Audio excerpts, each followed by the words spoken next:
Salut, c'est Chris des G-Squad. Salut, c'est Franck des 2B3. On est les Génération Boys Band pour Génération Non. Génération Boys Band, c'est le duo composé de Franck des 2B3 et Chris des G-Squad. Ensemble, ils forment leur grand retour avec l'album Adolescent. Yes. Ils sont nos invités aujourd'hui sur Fun Radio pour en parler. Salut Franck, salut Chris. Salut mec. Salut, ça va merci pour ton accueil avec ce Avec- grand sourire, ça nous fait plaisir. Ça fait Avec plaisir. grand plaisir. Bienvenue chez nous en Belgique. Merci. On adore venir ici, franchement. On est venu il n'y a pas très longtemps et c'était Ouais. vraiment un kiff toujours bien reçu, c'est très agréable. Et vous serez d'ailleurs en concert, un grand concert très bientôt. On en parlera tout à l'heure. C'est un plaisir de vous recevoir dans Génération Non et sur les réseaux de Fun Radio. Avant de parler de votre nouveau projet, on va retracer un petit peu votre parcours. Est-ce que vous pouvez déjà nous rappeler chacun comment est né le Boys Band que vous avez démarré il y a plus de 25 ans, plus ou moins? Alors nous, Génération Boys Band, ça a démarré il y a 10 ans maintenant. Ouais, je crois 10 ans. celui-là dont il parle. Toi, tu parles de nous, Ah, Boys du- Band d'abord, respectifs. il y a To Be 20 Free, oui, voilà. oui. Alors moi, To Be Free, c'est comme nous, c'est des copains de banlieue, de copains de quartier, qui avaient la même passion pour le sport et pour le breakdance. Et voilà, suite à un concours de mannequinat, on a atterri dans une maison de disques tous les trois. Et voilà, To Be Free est parti, pour te résumer le truc. Ok. Et pour G-Squad, du coup? Alors nous, pas du tout. Nous, on est un pur produit de maison disque, casting, avec, voilà, on choisit des gars, on voit s'ils sont pas trop Mais moches. à l'américaine quand même. Mais à l'américaine, voilà. Et on essaye de faire un truc avec ça. Et il y avait une sorte de concurrence déjà à l'époque entre To Be Free et G-Squad? Vous Il y avait connaissiez? une concurrence des maisons de disques. Après, entre nous, c'était plutôt cool. Tu vois, on se voyait en émission, on partageait des trucs, des moments de baby-foot, des trucs. On avait beaucoup de respect pour G-Squad et notamment pour Chris. Mais sinon, non, il y a une rivalité parce qu'on est sur le même créneau. Mais entre nous, c'était bon enfant. Alors il est super gentil parce que tu peux parler de rivalité quand tu as des éléments qui font partie du même concept à peu près, tu vois. Mais eux, ils étaient tellement dans les stratosphères, tu vois, en termes de succès, même de promo et tout, c'est que nous, on les regardait comme ça, tu sais. Comme, ok, à ce point-là, ouais, là, c'est l'étoile polaire. Ah oui, carrément. Vous ressentiez ça déjà? Bon, on sentait qu'on avait un petit peu d'avance sur nos concurrents, mais, Ça va. Mais c'est bonne guerre. mais Chris était un artiste complet. Alors, donc, tu peux pas trop jouer avec lui. Et vous étiez déjà amis à cette époque-là ou c'est vraiment plus tard que ça Bah, on crée a un lien? eu l'occasion de se parler plusieurs fois. Lui, il s'en souvient pas, mais moi, je m'en souvenais puisque je parlais à l'étoile polaire. Tu comprends. Et donc, on a eu l'occasion de parler. J'ai vu tout de suite que le gars. Enfin, on s'est rendu compte là, à ce moment-là, qu'on avait les mêmes valeurs. Tu sais, avec le temps, ça fait 10 ans, plus de 10 ans maintenant que Génération Boys Band existe. Et si on s'entend aussi bien, c'est parce qu'on a les mêmes valeurs morales. On a un côté un peu lui plus martial, mais moi le sport, tu vois, on est dans la même ligne, on fume pas, on boit pas, on est tu vois, dans le même esprit et ça se ressentait déjà à l'époque entre nous. Trop bien. Alors dans votre nouvel album, vous reprenez par exemple les Backstreet Boys, Alliage, encore Worlds Apart. Est-ce qu'il y a un groupe que vous rêviez peut-être d'intégrer secrètement à l'époque, parmi tous les boys bands qui existaient, Secrètement. ou avec Bah, qui vous c'est vouliez certain. collaborer peut-être? C'est certain que si un mec de la bah. prod de je sais pas, de Backstreet Boys à l'époque de G-Squad m'avait dit viens dans notre groupe, on va faire un truc, je me suis dit ciao ciao la France, je me casse. Ouais, on était admiratifs des groupes américains, NSYNC, Backstreet Boys ou même New Kids on the Block. À notre époque, on était petits, mais tu vois, ça nous faisait rêver, bien sûr. Trop bien. Alors c'est quoi le souvenir le plus fun que vous gardez de chacun de vos groupes, de vos bands de l'époque? Vous avez vécu plein d'expériences. Ouais, il y a eu pas mal d'expériences. Moi, il y a eu le sitcom. Quand on nous annonçait qu'on allait faire un sitcom et raconter notre histoire, on était super contents, quoi. Se retrouver. Moi, j'avais été viré des plateaux de JLA Production, enfin de AB Production à l'époque, parce que j'étais un figurant et que j'étais mal rasé ce jour-là. Et on m'a dit non, mais c'est bon, ça fait 2 fois, tu Ah rentres ouais chez toi. Et je suis revenu avec un premier rôle, tu vois. Donc j'étais super content. Trop fort. Tu nous aurais demandé les plus mauvais souvenirs, j'aurais dit la même chose. J'aurais dit quand ils ont fait leur sitcom. Oui. Non, moi le moment le plus fun, c'est quand tu es sur les Champs-Élysées. C'est vraiment un souvenir assez incroyable parce que il y a un côté un peu magique, onirique. Tu vois, tu crois que tu rêves. Tu es sur les champs et puis ton morceau passe sur toutes les stations en même temps. fou. Tu vois. Tu changes de station, c'est red dingue de toi. Tu changes de station, c'est red dingue de toi. Tu changes de station, c'est red dingue de toi. Et tu es sur les Champs-Élysées, tu vois, il fait beau et tout. C'est un truc de ouf. Alors entre le moment où les To Be Free et G-Squad sont arrêtés, la création de Génération Boys Band, en gros à quoi ressemblait votre quotidien durant toutes ces années? Alors moi, après les To Be Free, j'ai eu mes 2 fils en fait, donc je m'en suis occupé pendant 4-5 ans, ça m'a focalisé. Et c'est par la suite que j'ai commencé à retravailler, donc j'ai commencé par faire du coaching. Et ensuite, j'ai pris des cours de théâtre, donc j'ai monté ma première pièce, deuxième pièce, troisième pièce, et puis après j'ai appelé Chris et on a monté Génération Boys Band. Trop bien. Et c'est toi qui l'as appelé du coup? Ouais, c'est moi qui ai appelé Chris, ouais. T'as accepté Ouais. directement? Alors pas directement. La Il faut que ça monte au cerveau. Ouais, c'est ça, tu sais, c'est boys band, quoi. C'est au niveau neurones, neurotransmetteurs, tu vois, la dopamine n'était pas Oh. à dispo. Non. Il m'a fait monter dans l'étoile polaire. Je suis arrivé et puis on a commencé Génération Boys Band. Mais pendant toutes ces années, moi, ce que j'ai fait, j'ai un peu, à vrai dire, j'ai un peu galéré entre guillemets, tu vois, parce que j'étais un mauvais gestionnaire. J'ai pas très bien géré mon pognon et tout ça. Et j'ai fait des massages à domicile. Je me dis, qu'est-ce que je sais faire? Je sais faire des massages, je sais bricoler, je sais faire tout un tas de trucs. Essayons de faire ça. Et ça a bien marché pendant un certain temps. Et puis après, je suis rentré dans tout le circuit des soirées privées. J'ai fait beaucoup de comédie musicale dans les réseaux des casinos.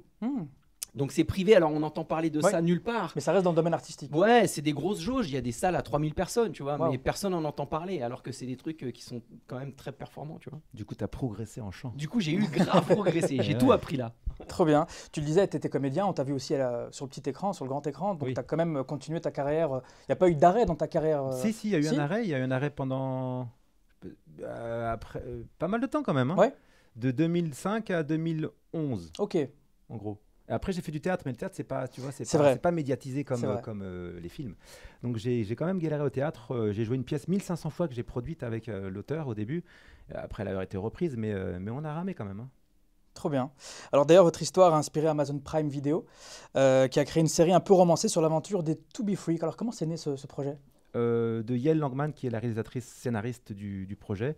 Elle nous a contactés il y a 3 ans maintenant avec Programme 33, qui est le producteur exécutif du format, et elle nous a proposé l'idée de faire un biopic sur nous. Alors évidemment, elle avait ses armes parce que c'est quelqu'un qui est amoureuse des To Be Free, qui en parle avec amour.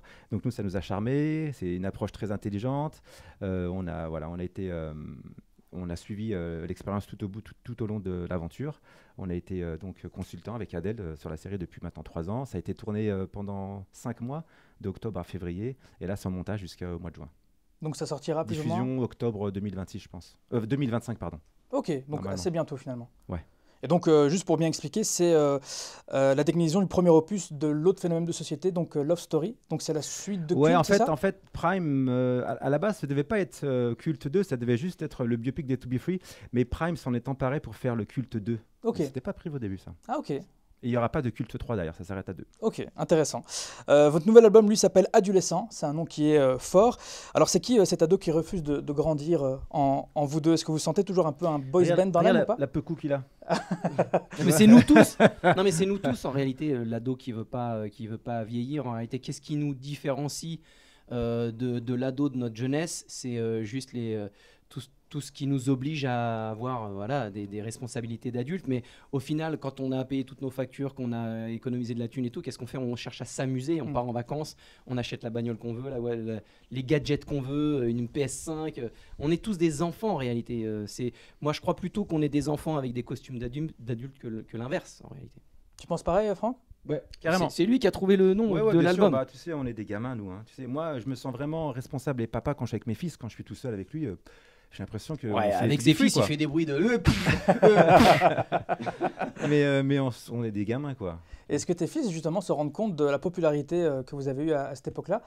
Ouais, bien sûr, parce que dans la rue, on me reconnaît un petit peu, tu vois. Donc, ils l'ont vécu tout au long de leur enfance, progressivement et de plus en plus, en fait. Alors, tu vois, pour l'anecdote, là, à la station-service, il y a la nana de la station-service qui commence à courir comme ça, comme si c'était une fourmi, tu sais, perdue, trop mignonne, et comme ça, elle voulait prendre une photo avec lui, tu vois. Et donc, évidemment, moi, on me reconnaît toujours 2 heures plus tard.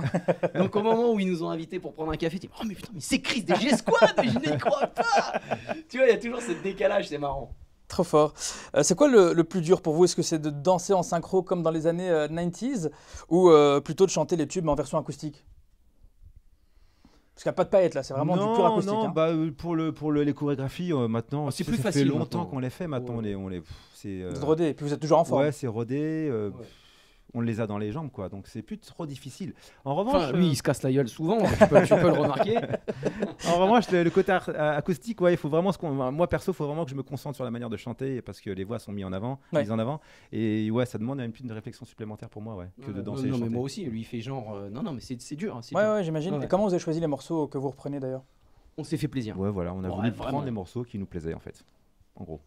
Alors, est-ce que la nostalgie, vous en jouez ou vous en êtes parfois victime? Est-ce que vous sentez, qu'est-ce que vous ressentez en 2025 quand il y a encore des milliers de personnes qui chantent Partir un jour ou Red Dingue de toi?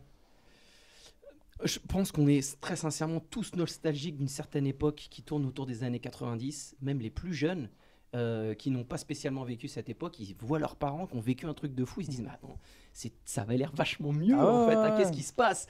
Et je pense très objectivement qu'ils ont raison, il y avait quelque chose de différent, une espèce de légèreté, une espèce d'insouciance comme ça. Donc on n'en est pas victime, on regarde ça par-dessus notre épaule avec un petit clin d'œil complice. Et ça nous fait vivre toujours, donc ça veut bien dire qu'il s'est passé quelque chose de très particulier pendant ces années-là. Et puis vous faisiez des millions de vues bien avant YouTube. Vous imaginiez comment si les réseaux avaient existé dans les 90s justement? Je sais pas comment on aurait géré ça. Déjà, c'était nous, on était quand même pas mal gérés. Enfin, on avait un fan club qui était le fan club officiel de Michael Jackson qui nous gérait très bien. On avait de l'audiotel, les gens nous appelaient. Tu sais, il y avait tu payais 3 balles pour la minute pour savoir où on était. Donc je pense que ça aurait été bien géré tout ça, honnêtement. Pour nous en tout cas. G-Squad, pareil? Oh non, G-Squad, c'était la merde. C'est-à-dire que tu changes pas la fusée. Hein. Moi, nous, on marchait au diesel pendant qu'il était au kérosène, tu vois. Non, nous, c'était la merde. Nous-mêmes, on appelait notre fan club à nous, et personne répondait. Il est un peu méchant avec son bon, non? Il est dur avec eux. Non, c'était de la merde. Et vous expliquez comment ce retour en force des années 90-90 aujourd'hui et ce grand sentiment de nostalgie universelle?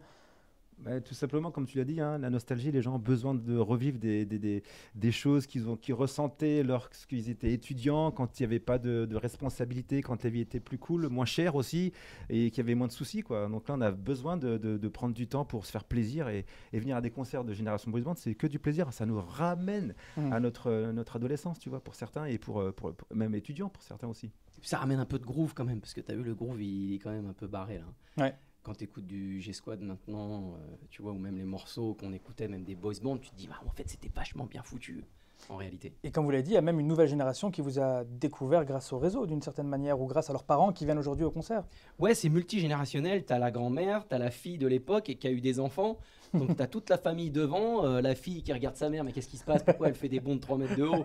La grand-mère qui regarde sa petite fille. Oh, c'est mignon. Elle commence à... Donc, c'est super agréable. Trop bien. Et pour finir, Franck et Chris, si vous pouviez parler à votre vous d'il y a plus de 20 ans, celui qui est monté sur scène pour la première fois, qu'est-ce que vous lui diriez chacun aujourd'hui? Moi, je dirais Franck, prends des cours de chant. Ça a été fait depuis? Ouais, carrément. Le mec, laisse tomber. Non, moi, je lui dirais... apprends à faire la coupole. non, je lui dirais essaye de mieux gérer ton pognon, même si je regrette rien du tout, hein, parce que ça m'a forgé et je suis assez fier de qui je suis aujourd'hui. Mais je dirais, hey, achète de la pierre. Qui veut ça. Ouais. Merci beaucoup Franck des To Be Free et Chris de G-Squad. Je rappelle que vous formez ensemble le duo Génération Boys Band, qu'on peut aussi dire GBB, c'est ça? GBB, que votre album Adolescent est disponible partout. Sur scène, vous serez du côté de Moucron, c'est le 21 juillet prochain. On continuera à mettre les informations sur le site de Fun Radio. Et moi, je vous laisse avec le mot de la fin qui vous est destiné. Vous pouvez vous adresser directement face caméra à votre public belge qui vous suit sur Fun Radio. Ah ben on va leur dire très simplement. Il se dit, mais qu'est-ce qu'il va dire? Qui va dire simplement, hein. Non, je vais vous dire peut-être un truc du style, quand vous faites les choses, essayez de savoir pourquoi vous les faites. Comme ça, quand ça devient difficile, ça devient plus facile de faire des choses difficiles quand on sait pourquoi. Voilà. Je vais juste dire qu'on kiffe le public belge en tout cas. À chaque fois qu'on vient ici, c'est toujours avec plaisir parce que vraiment, ils savent nous accueillir. Je parle du public aussi. Hein. Parfait. Un grand merci à vous. Merci beaucoup. Et à bientôt sur Fun Radio. Avec plaisir. Fun Radio. Enjoy the music.